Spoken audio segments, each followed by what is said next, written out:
Break के बाद आपका खैर मकदम है। जम्मू कश्मीर हुकूमत और north east cane and bamboo development council के बीच एक यादाश्त मफाहमत पर दस्तखत हुए हैं।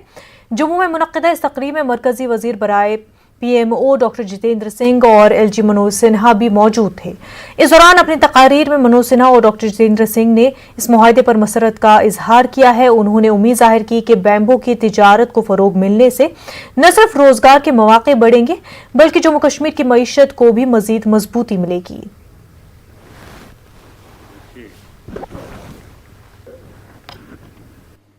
प्रधानमंत्री जी के नेतृत्व में भारत सरकार की कैबिनेट ने यहाँ की नई औद्योगिक नीति की घोषणा की और मैं कह सकता हूं कि जिस दिन नोटिफिकेशन हुआ है उस दिन से लेकर के आने वाले 2037 तक 28,400 करोड़ रुपए का इंसेंटिव यहाँ उद्योग लगाने के लिए लोगों को भारत सरकार की ओर से दिया जा रहा है।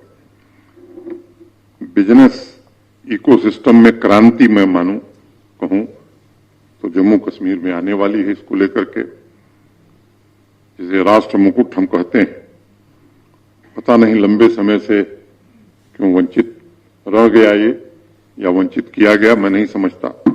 लेकिन अब यहाँ एक नए प्रकार की उम्मीद और आशा की किरण लोग देख रहे हैं। उस दिशा में लोगों को एक भरोसा हुआ है कि देश के वर्तमान प्रधानमंत्री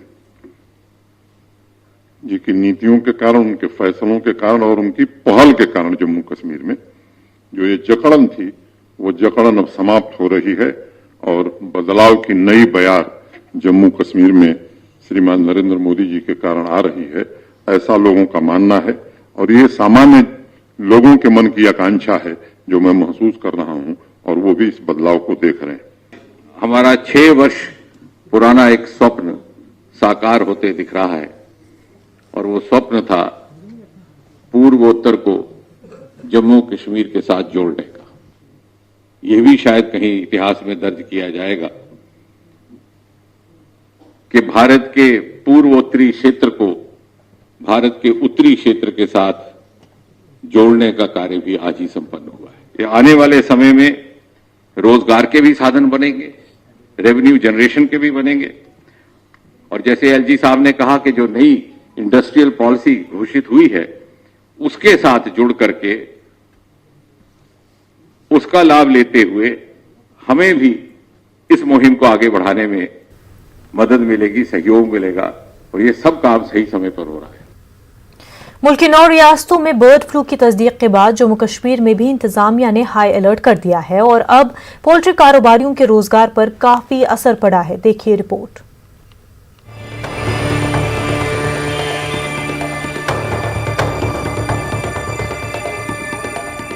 जम्मू शहर के ज्वेल चौक में पोल्ट्री का कारोबार करने वाला दुकानदार भानु प्रताप गुज़िश्ता कई दिनों से काफी मायूस है क्योंकि बर्ड फ्लू वबा के खतरात की वजह से चिकन और अंडों की बिक्री बहुत कम हो गई है। भानु प्रताप का कारोबार चंद दिन पहले तक काफी अच्छा चल रहा था, ताहम मुल्क की 9 रियासतों में परिंदों में वबाई बीमारी फैलने की तस्दीक के बाद से इनका कारोबार ना के बराबर है। पोल्ट्री से वाबस्ता इन अफराद का कहना है कि कोरोना बीमारी की वजह से पहले ही इनका कारोबार काफी हद तक मुतासिर हो चुका है और अब परिंदों में फैली इस बीमारी से रही सही कसर निकल गई है और इनका कारोबार लगभग ठप ही हो गया है। तो बिजनेस की बात करें तो काफ़ी लास्ट वीक से तो बिजनेस काफ़ी डाउन हो गया है। आपको पहले भी पता, पहले कोविड-19 की वजह से तब भी चिकन के लिए बड़ी र्यूमर्स आपने सुने थे कि चिकन में भी बीमारी है, बट चिकन और अंडे में कोई बीमारी नहीं थी। तो उसके बाद ही आफ्टर 10 डेज़ के बाद लोग शुरू हो गए थे खाने के लिए। तो अभी पिछले 4-5 दिन से हमारा काम टोटली डेड हो चुका है। पहले कोरोना वायरस से हमारा काम थोड़ा डाउन हुआ था, फिर बिजनेस हमारा अच्छा चल रहा था। अभी फिर ये बर्ड फ्लू से फिर हमारा बिजनेस डाउन हो गया।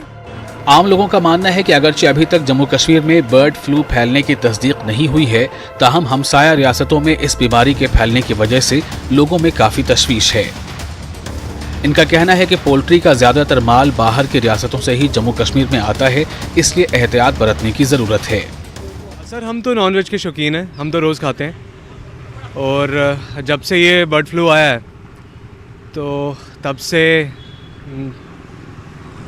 अवॉइड ही कर रहे हैं। जब तक ये एडमिनिस्ट्रेशन से ये हमें इंफॉर्मेशन मिल जाती है कि अब आप बिल्कुल सेफ़ हैं, आप चिकन या एग्स कुछ भी खा सकते हैं, तो हम कंटिन्यू कर देंगे खाना। तो हम बहुत शौकीन हैं नॉनवेज वगैरह खाने के, और वैसे भी जो चीज़ अभी डिजीज़ आई है कोरोना के बाद, तो हमें इसका खास ध्यान रखना चाहिए और अभी थोड़ा ये खाना पीना भी हमें अवॉइड करना चाहिए। महकमे एनिमल हस्बेंड्री ने अगरचे पोल्ट्री प्रोडक्ट्स को 100 डिग्री दर्जे हरारत पर पकाकर खाने को महफूज करार दिया है, ताहम परिंदों में फैली इस बीमारी ने लोगों को एहतियात बरतने पर मजबूर कर दिया है। न्यूज़ 18 उर्दू के लिए जम्मू से समीर भट्ट की रिपोर्ट। नेशनल कॉन्फ्रेंस के सदर डॉक्टर फारूक अब्दुल्ला ने आज श्रीनगर में पार्टी हेडक्वार्टर पर एक मीटिंग की सदारत की। एनसी के जनरल सेक्रेटरी अली मोहम्मद सागर समेत पार्टी के दीगर सीनियर लीडरों ने इसमें शिरकत की। इस मौके पर फारूक अब्दुल्ला ने गुपकार के उम्मीदवारों को कामयाब बनाने पर इन लीडरों का शुक्रिया अदा किया। फारूक अब्दुल्ला ने कहा कि पार्टी मुश्किल हालात में कश्मीर के अवाम के साथ खड़ी रहेगी।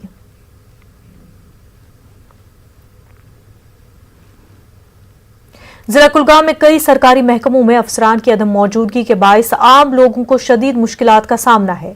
मिनी सेक्रेटरीट में मुख्तलिफ महकमे जात के ओहदों पर एक ही अफसर तैनात किया गया है, जबकि कुछ महकमों पर दीगर अजला के अफसरान को इजाफी चार्ज दिया गया है।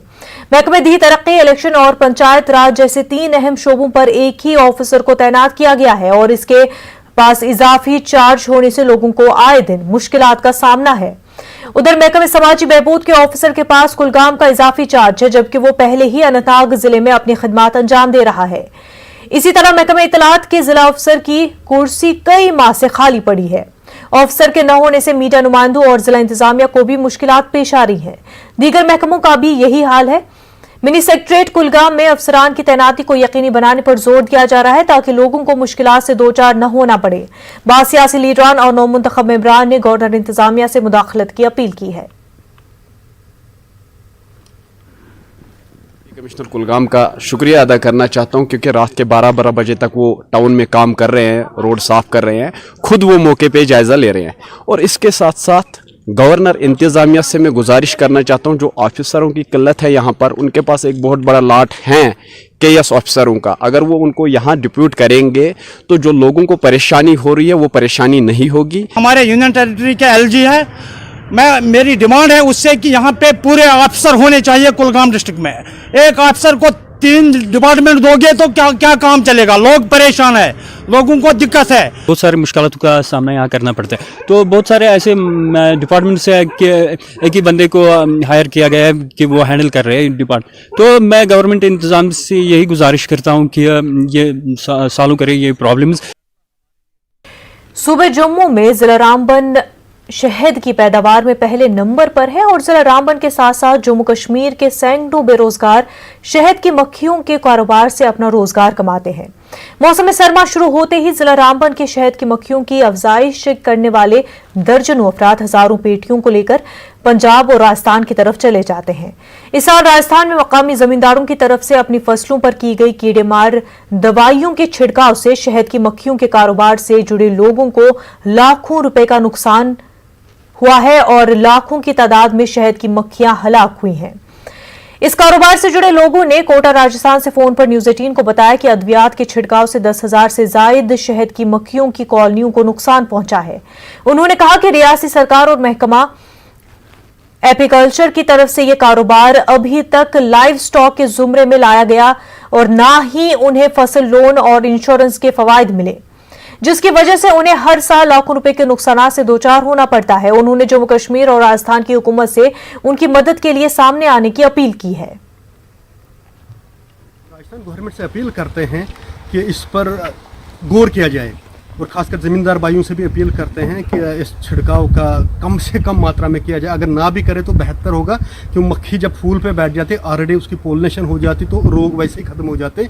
इन्होंने आप जहन में ये बात बना रखी है कि नहीं दवाई से सब कुछ होगा, ऐसा कुछ नहीं है। नेचुरल तरीके से अगर मक्खी फूल पे बैठ जाएगी तो दवाई का कोई उसमें फिर लगाने की ज़रूरत भी नहीं पड़ती है। 80% तो वैसे ही रोग उसमें ख़त्म हो जाता है। वक्त हो गया एक छोटे से ब्रेक का।